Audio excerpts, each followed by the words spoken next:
So here's the thing. I want to be a good person. I want to be a charitable person. I want to be a moral person.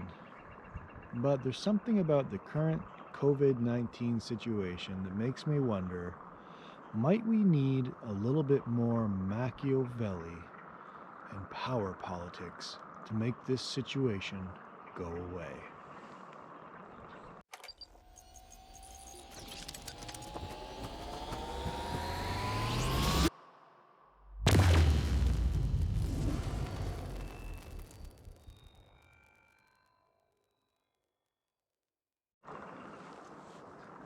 It's the beginning/middle of April 2020. We're in the midst of a global pandemic. You know the story. You've been watching the news. You've probably been living it moment by moment with bated breath to see what the news is going to say next. Well, I'm not sure exactly what's going to happen, but I suspect that politicians are going to have to get more and more Machiavellian, whether they want to or not. The question is, what is Machiavellian? What exactly does that mean? What is power politics? For weeks now, we've been watching as the coronavirus started, weeks, now months, started in China and spread throughout the world. We knew the numbers, we heard the reporting. The numbers were always less. We knew as a society the numbers were always less than what was being reported because of a lack of testing, because of conspiracy perhaps. Perhaps we couldn't trust the governments that were reporting certain numbers. They were making it sound one way, but really it was another. In other words, the situation with the coronavirus has always been worse than we thought. Oh, well, here we are in the middle of April, give or take. And the question is, are our world leaders doing a good job? And how might they do it better?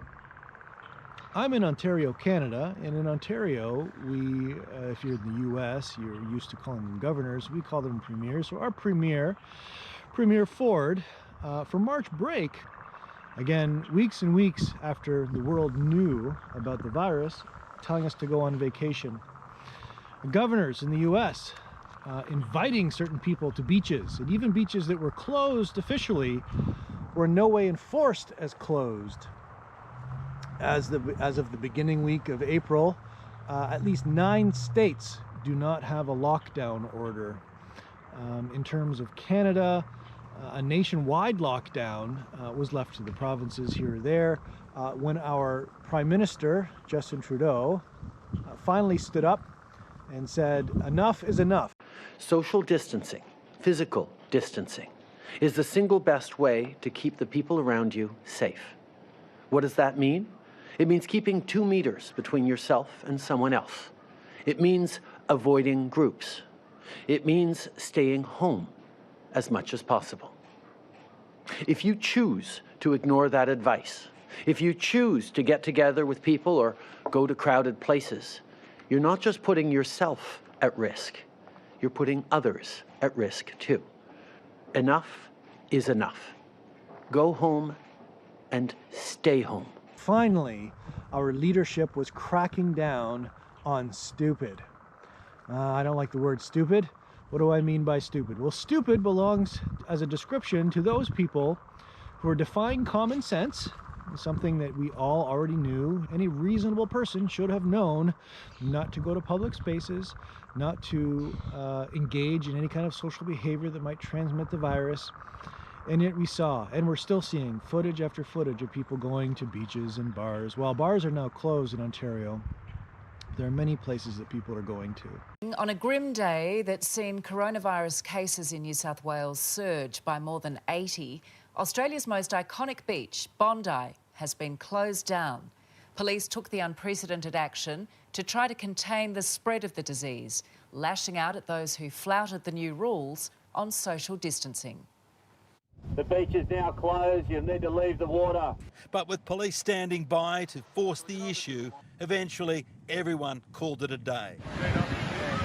The drastic step came after scenes of a jam-packed beach on a Friday night sent shockwaves around the world. This is how well we are doing things in Australia. Unbelievable. 25,000 people, when the number should have been no more than 500, partied into the evening.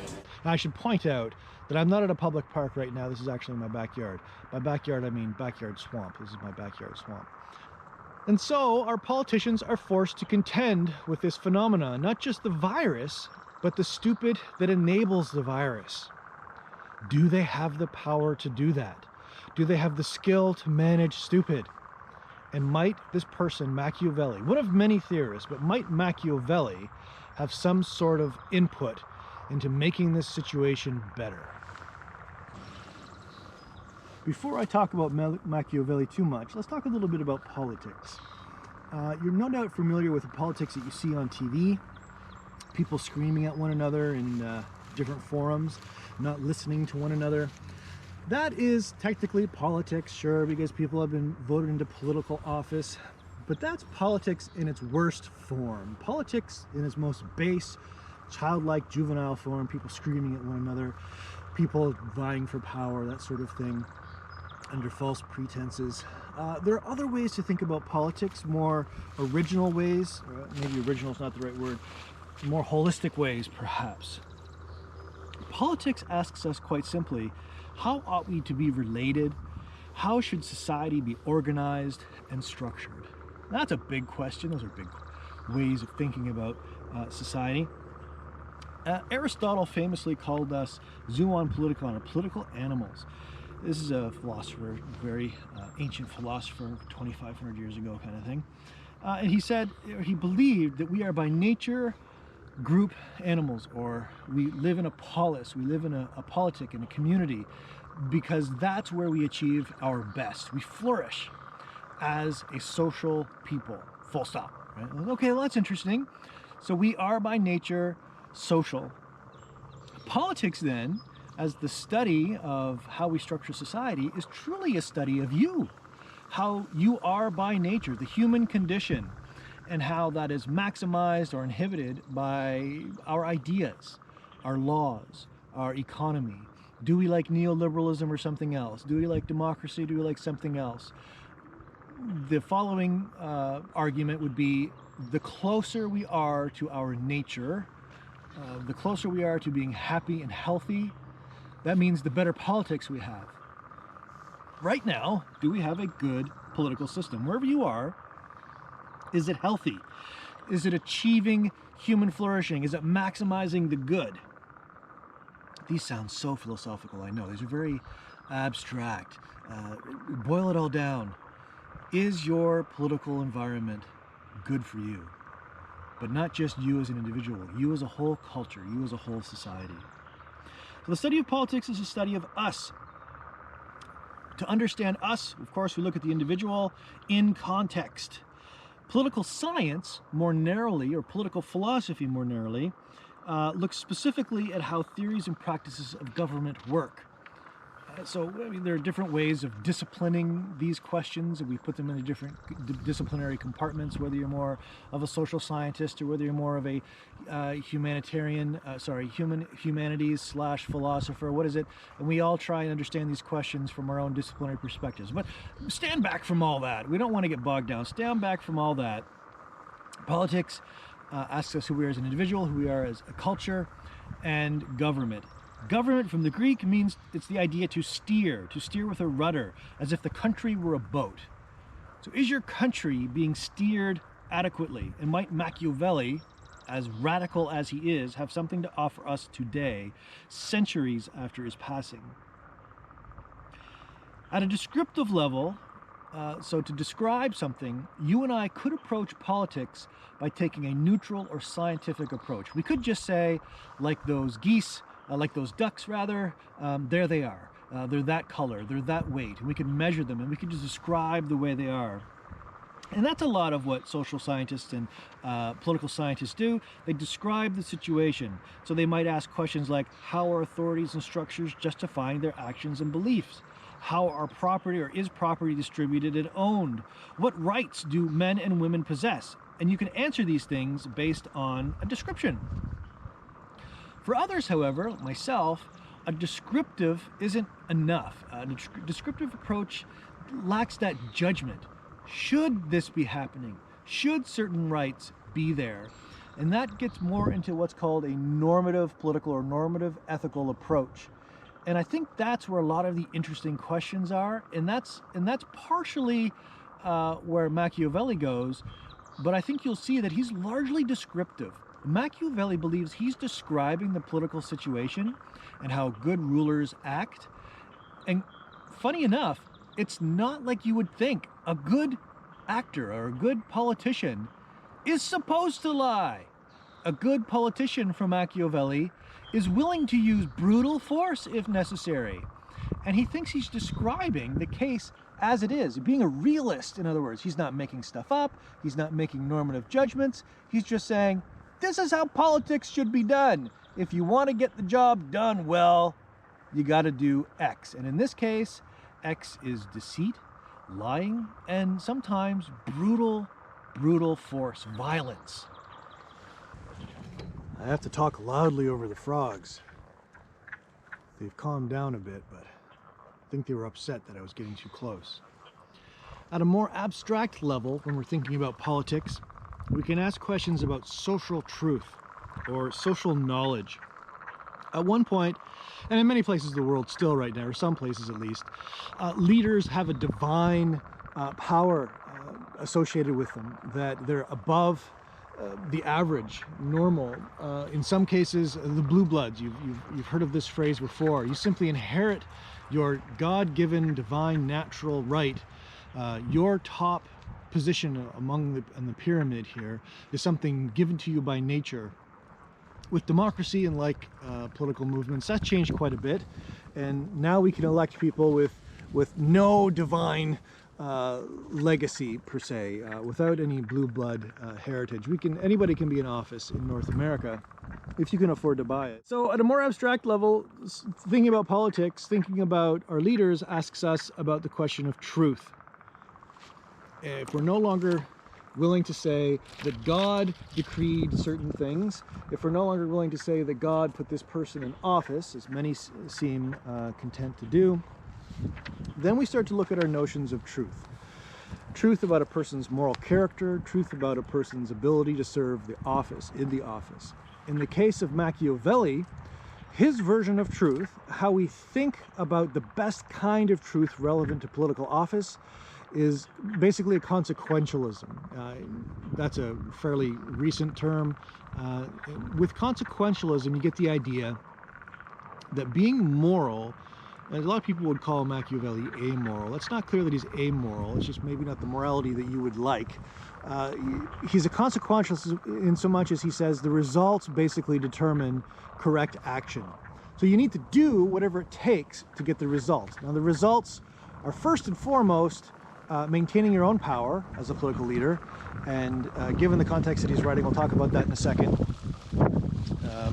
There's reasons for saying that, and maybe those same reasons don't apply in modern context. But first and foremost, maintain your own power, and then second, consequences are some sort of social stability, right? Maintaining culture, society, because if you don't, well, then you won't have an office, so it goes hand in hand. Imagine, if you will, the sweeping political repercussions if the Third Reich had not fallen. Oh, some Canadian geese are fighting. They do that. They're very territorial.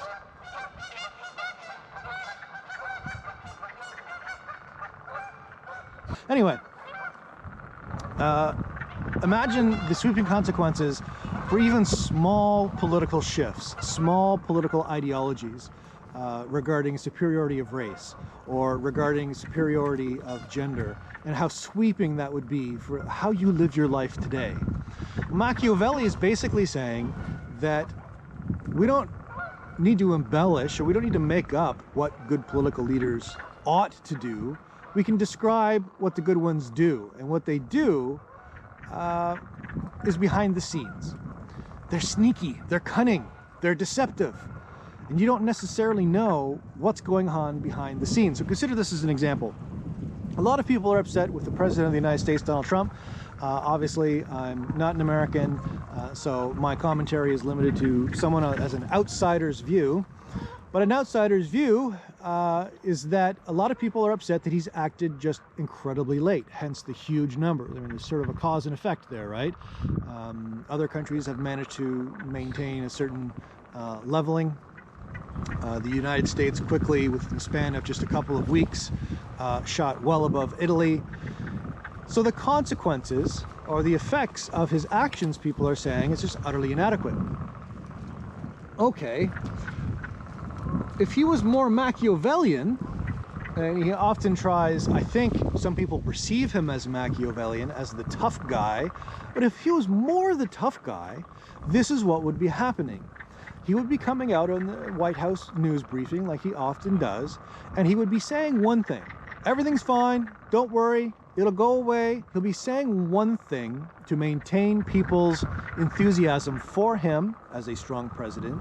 He would be maintaining people's sense of calm, hopefully. But behind the scenes, he would be planning as if it was the end of the world, getting in as many respirators as possible, as much protective equipment as possible. And he would have been doing this the moment we saw the outbreak in China. And that would be consistent with a Machiavellian view.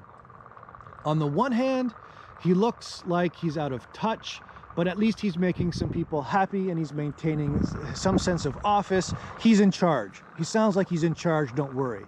Behind the scenes, scrambling frantically to maintain some kind of order. Let's go a little further. Behind the scenes, one of the issues that came up last week was that 3M, an American company, had contracted with Canada by contract to send up a bunch of respirators. And weeks after delaying it, Trump finally invoked an act in their legal system, a wartime act that enables him to tell companies to do certain things. And he did this. And as part of that, it meant potentially that there would be no masks coming to Canada. Well, the flack that was generated on that, the negative spin on that, was pretty big, and at least from the Canadian perspective was certainly pretty big, but it made it into American news as well, that a non-Machiavellian leader would be very much tempted to, oh, well, we better give them some masks so that we don't look bad. Whereas a Machiavellian leader would sometimes have to be brutal. And in the case of taking care of his own people, wouldn't let masks go to Canada. Now, as a Canadian, obviously that's upsetting to me. But from a Machiavellian perspective, maintaining your society, your civilization, would mean doing bad things like that. Strongman politics means telling other people, sorry, no, and moving on. So what am I saying? I'm saying that sometimes when leaders look Machiavellian, in fact, they really overlooked the complexities involved in being Machiavellian, being truly cunning, being truly ruthless and cunning, lying fluently, knowing that you're presenting fictions to the public, but then acting effectively to maintain your own office and the stability of your culture is very, very difficult to do. Step back for a moment and we need to ask, so if Trump really probably isn't Machiavellian, Trudeau, Canadian Prime Minister, probably isn't Machiavellian, are some of the countries that are more fascist or totalitarian doing a better job? And in the case of something like Iran, the answer seems to be absolutely no, but we can't be sure because the numbers that are coming out of that, there's just no way to know. So I'm playing devil's advocate, obviously, when I'm saying that many of the leadership sources in North America may have initially presented as strong, do not fulfill the basic criteria of a Machiavellian response. And one of the ways to test that is to ask the question, are our liberties being stripped fast enough? Are our liberties being stripped fast enough? So in the case of COVID, this is a very unique situation, obviously. It's unlike a war where we have an opposing force coming in. No doubt many of our leaders would very quickly oppose external forces. But with COVID, we are opposing internal forces, specifically the forces of stupidity that don't seem to understand or respect common sense or certainly political leadership. So we have an internal force now. So our leaders have to direct their attention to controlling us. Specifically, they have to get us to stay inside. So if they get us to stay inside, that means you no longer have the liberty of movement. So we're not talking about removing legal authority. We're not talking about removing rights before the law. We're talking about mobility largely, and access to certain things that bring convenience in restaurants and these. Okay. So the job of our politicians now is to take that away in the name of our safety. Are they doing it fast enough? Are they doing it rigorously enough? And I can't help but think, again, playing devil's advocate, because I'm not a world leader and I don't know the pressures or tensions, but I can't help but think they have been all too lackadaisy about it, all too relaxed and slow to respond. And when they have, they've just done it from a very knee-jerk, weak reaction. Again, when Trudeau was on TV explaining, it comes across as very sincere. And that's wonderful. And he makes it very clear that the government will be here for you, speaking, of course, of Canada. And he says these things in a very positive way. And the one time he gets a little upset, chastising people, and I quote, "Enough is enough, stay home. It's time to stay home," end quote, kind of thing. Really? That's strong leadership? It's been very slow for the police to get involved. Eventually in Quebec, I think it was the first province in Canada, Quebec had some legal clout, and they started to fine people and ticket people. And then soon the Quebec border between the two provinces, Ontario and Quebec, was shut down to only essential traffic. So you see these incremental things happening, but they're always incremental. You might be able to hear the cars beside me as I'm filming this. It's Saturday in the middle of a pandemic, and the highway beside me is busy, and I'm up in a very rural community, which makes you wonder how many people are grocery shopping versus how many people, maybe there's going for a drive, or how many people are simply not paying attention to the situation. It's just intensely frustrating to think that even 1 out of 100 cars could be putting their own children at risk. As I watched, again, just from my own window, and it was sounding a little negative, but I would watch parents taking their children for a walk on the sidewalk, and someone jogged by, just jogged by, children and families. The sidewalks are less than 3 feet or 3 feet wide. Even assuming for a moment 6 feet, which is an arbitrary number, assuming 6 feet is the minimum, these people are putting their children's health at risk. And it's a pretty scary progression. It might not kill them, but it's a pretty scary progression in children that can move to somebody that it could kill in the name of going for a walk. So who is Nicola Machiavelli? Sorry, not Nicola. And why is he synonymous with power politics? The term Machiavellian is a term used for people who are considered to be amoral. To be amoral is a pretty big offensive thing to say to a person.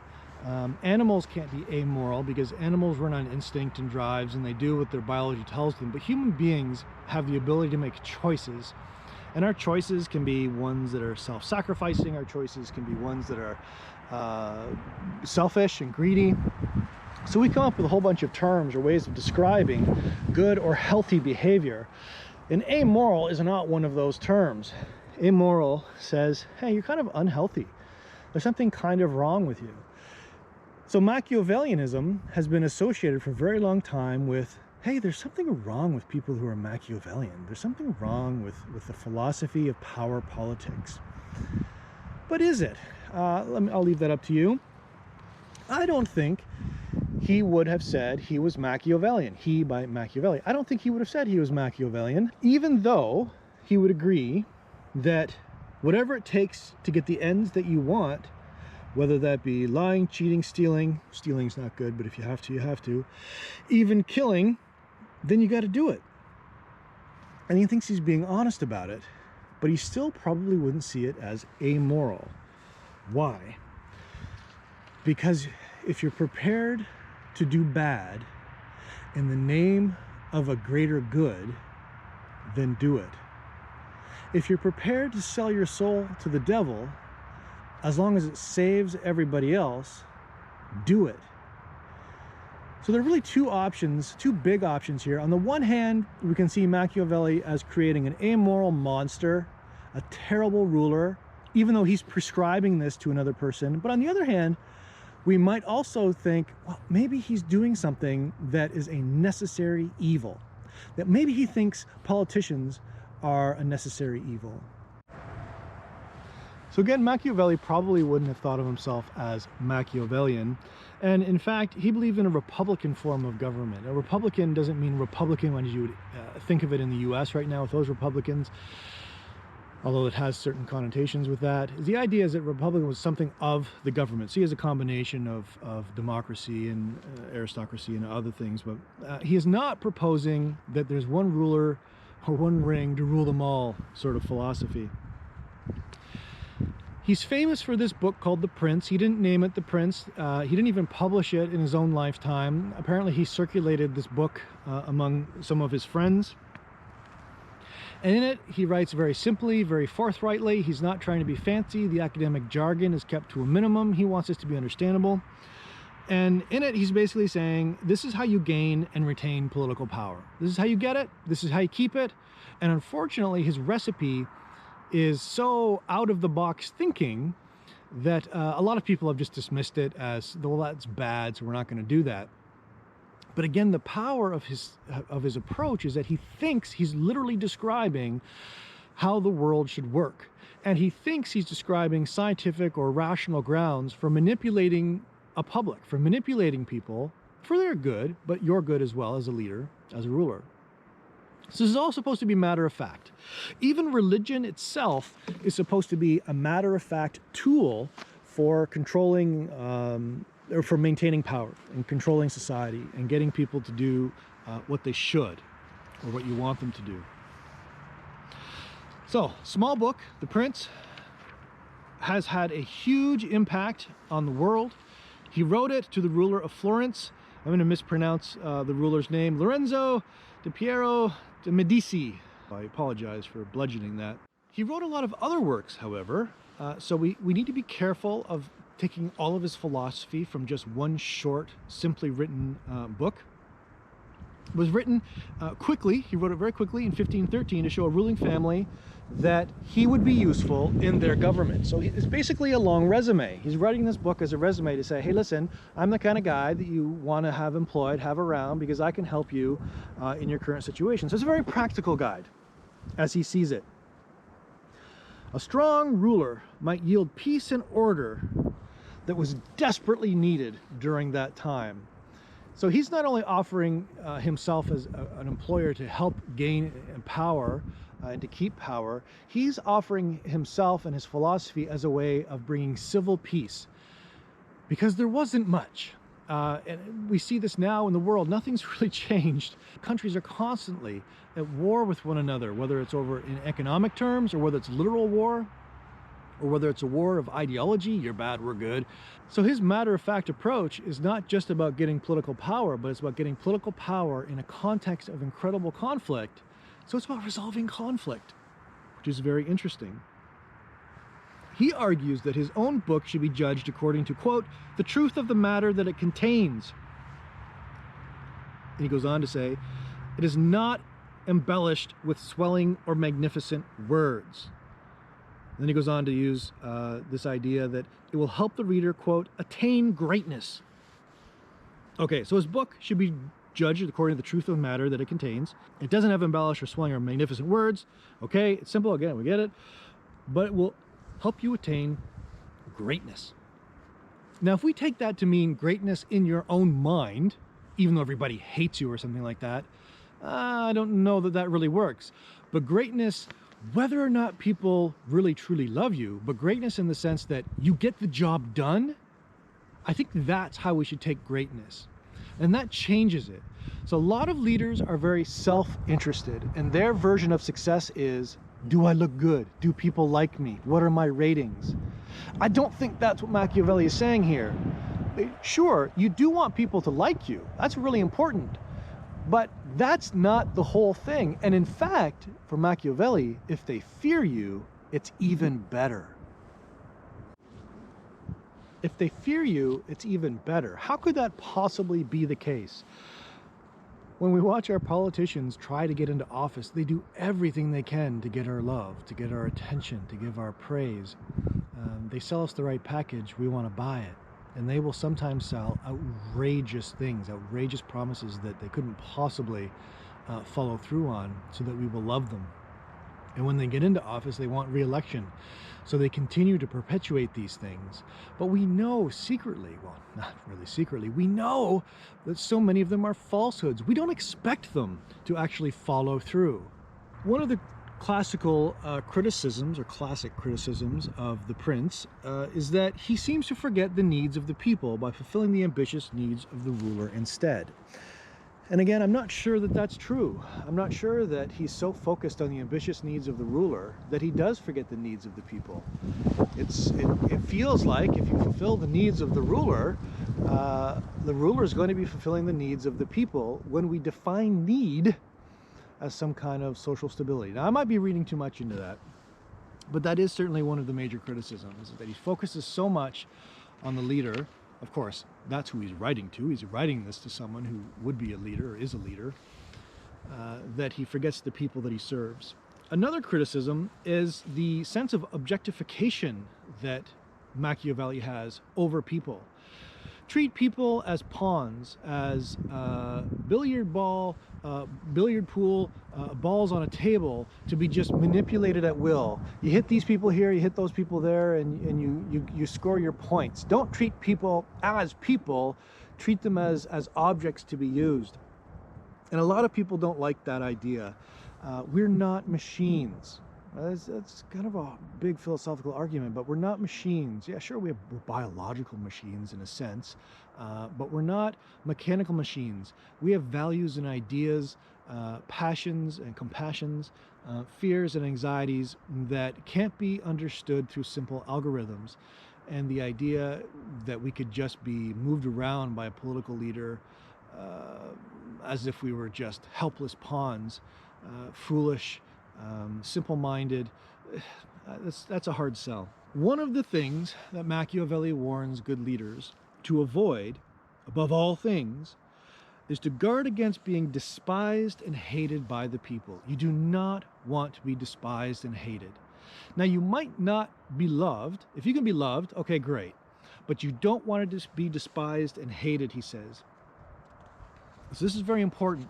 And this comes back to the whole idea of lying, of being cunning, being deceitful, of appearing to have the qualities of a good leader. He asks us to imagine how corruption might actually be a good thing because it brings stability. Corruption is a good thing. My own bias is that, no, that can't possibly be a good thing. But again, we're playing devil's advocate here. We're trying to think outside of the box. Maybe there's something to it. Machiavelli tells us it is much better to be feared than loved if you can't be both. Why? Quote, because men are ungrateful, women presumably too, children presumably too, men and women, everybody are ungrateful, fickle, false, cowardly, and covetous. And I'll say it again. Ungrateful, fickle, false, cowardly, and covetous. Really? That's his analysis of us? We're really bad if that's true. Ungrateful, so we don't give thanks. We're just give, me, mine. Fickle, I don't know, fickle, we're choosy, we're capricious. One moment we're happy and content, the next minute we're not for no reason. False, we lie. Cowardly, that can mean a lot of things. If a leader has to deal with this, ungrateful, fickle, false, cowardly, covetous type people, the leader can't be Mother Teresa. A leader couldn't be a Jesus. A leader couldn't be. The leader would have to be very tough to put up with that, if that's true. Quote, as long as you succeed, men are yours entirely. They will offer you their blood, property, life, and children, but when need approaches, they will turn against you. End quote. So as long as you are successful, men, women, presumably children, everybody, are yours. They will offer you their blood, property, life, and children. But when you need something, or they need something, when need approaches, they will turn against you. At which point, the ruler must be prepared to fight with both laws and physical force, violence. Quote, inspire fear but avoid hatred. Abstain from the property of your citizens. Men more quickly forget the death of their father than the loss of their patrimony, end quote, or their stuff. Inspire fear, but not so much that they hate you. Don't take people's stuff because they love stuff more than people. If that's true, and I think it's largely true, sadly, and it sounds pessimistic and negative, if that's true, then a world leader or a national leader that steps to the stage and says, I'm going to stop COVID-19, is fighting stupid in the form of selfishness, all of the traits I just read, a sense of loving stuff more than people, being fickle and covetousness. That is a terribly difficult position to be in.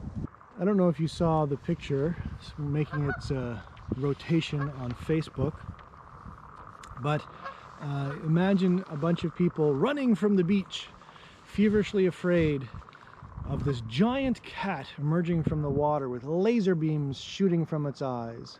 And the context is that this is for a video game, obviously fictitious, but for a video game where you get to shoot foolish people on the beach.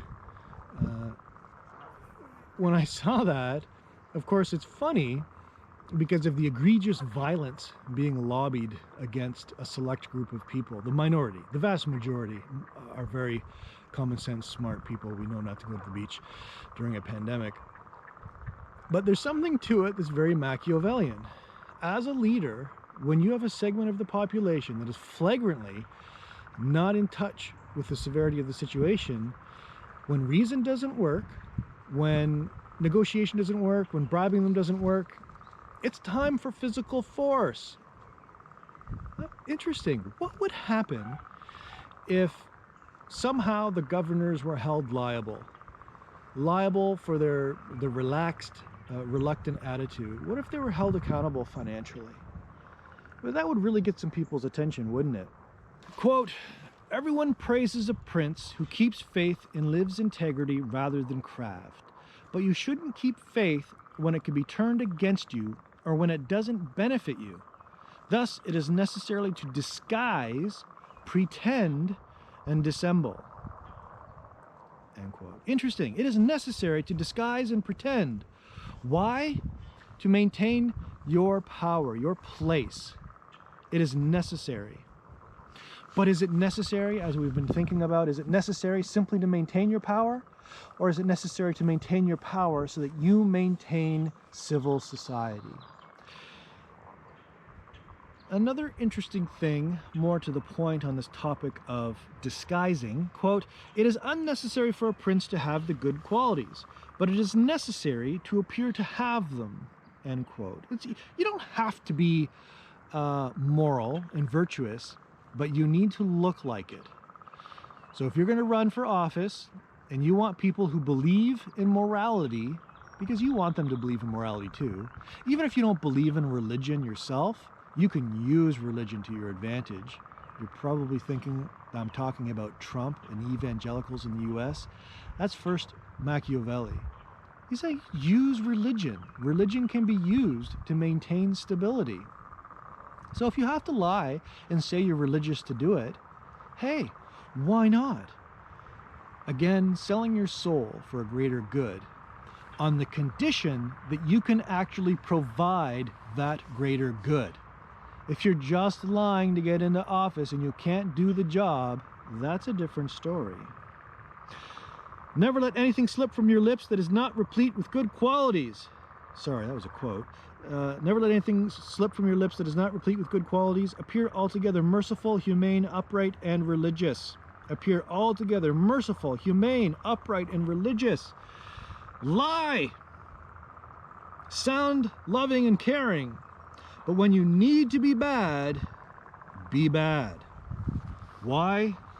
That's the only way to run the world. You've got to sell your soul. A couple of things to think about in closing. In our culture, in the Western world, democracies more generally, we say that transparency is very important. We want to know. We want things to be transparent. Machiavelli is saying, sell transparency, look transparent, but don't be. Why? Because you can't trust people with the truth. The herd won't obey. They must fear you. And frankly, I don't think anyone fears Trudeau, Premier Ford, President Trump, or even the governors in the US. They might fear their ineptitude. They might fear that they make bad strategic choices, but genuinely fearing that if they go out to parks right now, in Ontario it's been reported a number of cases, hundreds and hundreds of people have been turned away from parks. And even when the parks chain up their parking lots and make people, presumably making people leave, people will park in fire zones so that they can go on a walk. It is truly remarkable. Now, it's not fair. I'm sitting here in the swamp, a swamp backyard, so I have access to the outdoors. I can understand desperately wanting to get outside. But that was happening at the very beginning. Don't understand. Well, I think Machiavelli helps me understand. So no one fears their rulers today, in large part because they seem to be blowhards. They make promises, they may be sincere, but because they're unwilling, for Machiavelli, because they're unwilling to be bad, they can't get the job done. Because Trudeau is unwilling to be bad, like really bad, people are going to keep doing this, and then other people are going to suffer. We need rulers to cross that line, to commit atrocities maybe. Maybe they need to go that extra and they need to really hurt people to save people. That is such a weird way to think. I don't like it, and I'm not sure that it's really that helpful, but there's something here to think about. Again, if you're not prepared to be bad, you cannot be the best ruler possible. Does COVID require ruthlessness? In the future, presumably the self-isolation in Canada and the US does seem to be helping. Obviously, it's helping. But in the future, as we plan our societies and we rethink politics and we rethink the economy, because all of these things need to be rethought. People are suggesting we'll no longer shake hands. People are suggesting that we're going to be online far more because we realize how vulnerable we are to these viruses.